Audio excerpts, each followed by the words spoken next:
नमस्ते। सोचकर देखिए, एक ऐसी कहानी जो किताबों में नहीं बल्कि लोगों की बातों में जिंदा है। एक ऐसी कहानी जो बारिश की पहली बूंदों के साथ हर साल लौटकर आती है। तो चलिए शुरुआत करते हैं इस कहानी के सबसे सबसे चौंकाने वाले पल से।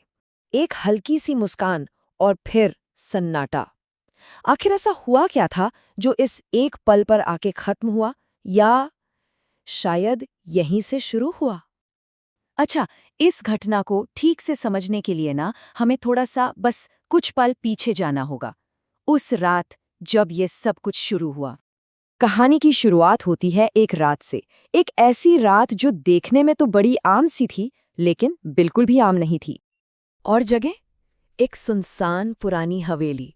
जानते हैं ना, ऐसी जगहें जिनके अंदर न जाने कितने राज छिपे होते हैं। और इस पूरे सीन को, इस पूरे माहौल को पूरा कर रही थी जोरदार बारिश। वो बारिश जो आपको दुनिया से काट कर बस अपने ख्यालों के साथ अकेला छोड़ देती है। तो इसी माहौल में रवि नाम का एक शख्स वहां से गुजर रहा था, और तभी उसकी नज़र एक बहुत अजीब चीज पर पड़ी। एक छोटी सी लड़की जो इस मूसलाधार बारिश में बस खड़ी थी, चुपचाप। लेकिन सबसे अजीब बात पता है क्या थी?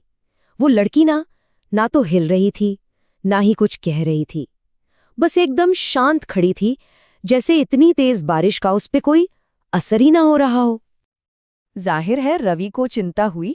उसने सोचा, अरे कोई बच्ची फंस गई है शायद। तो उसने आवाज दी, कहा कि बारिश से बचने के लिए कहीं आ जाओ। एक बहुत ही नॉर्मल, एकदम इंसानी रिएक्शन था ये।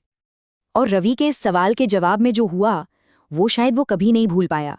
उस लड़की ने रवि की तरफ देखा, एक हल्की सी अजीब सी मुस्कान दी, और अगले ही पल पलक झपकते ही जैसे हवा में घुल गई, गायब। जो हुआ वो यकीन करने लायक नहीं था। रवि के दिमाग में सवालों का तूफान मच गया होगा।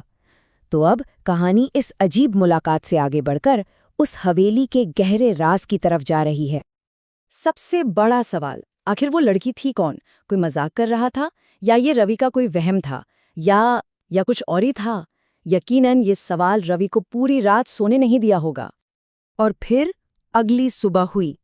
रवि ने आसपास के लोगों से पूछताछ शुरू की, और जो जवाब उसे मिला ना, उसने उसके होश ही उड़ा दिए। पता चला कि जो लड़की उसे रात को मिली थी, वो तो 20 साल पहले मर चुकी थी। और सुनिए, ये कोई इत्तेफाक नहीं था। उसकी मौत ठीक उसी हवेली में हुई थी जिसके बाहर वो खड़ी हुई मिली थी। तो अब देखिए, हमारे सामने दो अलग अलग वक्त हैं, जिनके बीच पूरे 20 साल का फासला है। चलिए देखते हैं कि गुजरा हुआ कल और आज की ये घटनाएं आखिर आपस में जुड़ी कैसे हैं। इस कहानी की आप कह सकते हैं दो कड़ियां हैं। एक तरफ 20 साल पहले हुई एक बच्ची की मौत, एक बहुत ही दुखद मौत, और दूसरी तरफ आज रात हुई एक ऐसी मुलाकात जो हो ही नहीं सकती थी। इन दोनों के बीच आखिर क्या कनेक्शन है?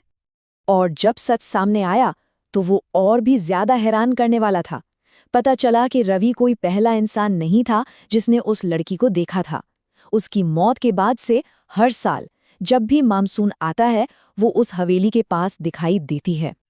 तो ये सोचिए, ये सिर्फ एक भूत की कहानी नहीं रह गई है। ये एक ऐसी घटना है जो एक खास मौसम से, मानसून से जुड़ी हुई है। कहानी का असली किरदार शायद वो लड़की भी नहीं बल्कि बारिश है। वहां के स्थानीय लोग उसे अब बारिश की रूह के नाम से जानते हैं। एक ऐसी आत्मा जिसका पूरा वजूद बारिश की बूंदों से जुड़ा हुआ है। जैसे ही पहली बारिश होती है, वो भी लौट आती है। और अब तो ये कहानी इतनी बार दोहराई जा चुकी है कि इसके कुछ नियम से बन गए हैं। पहला नियम, मानसून का आना जरूरी है। दूसरा, वो हमेशा उसी पुरानी हवेली के पास दिखेगी। और तीसरा, वो कभी कुछ नहीं बोलेगी, बस खामोशी और वही एक अजीब सी मुस्कान। तो आखिर में ये सवाल सामने खड़ा हो जाता है, क्या ये सच में एक भटकती हुई आत्मा की कहानी है, या फिर ये किसी बहुत गहरी, दुखद याद की कहानी है? एक ऐसी याद जो इतनी पक्की हो चुकी है कि वो उस जगह और उस मौसम का हिस्सा बन गई है और मिटने से साफ इनकार करती है। इसका जवाब शायद हमेशा एक राज ही रहेगा।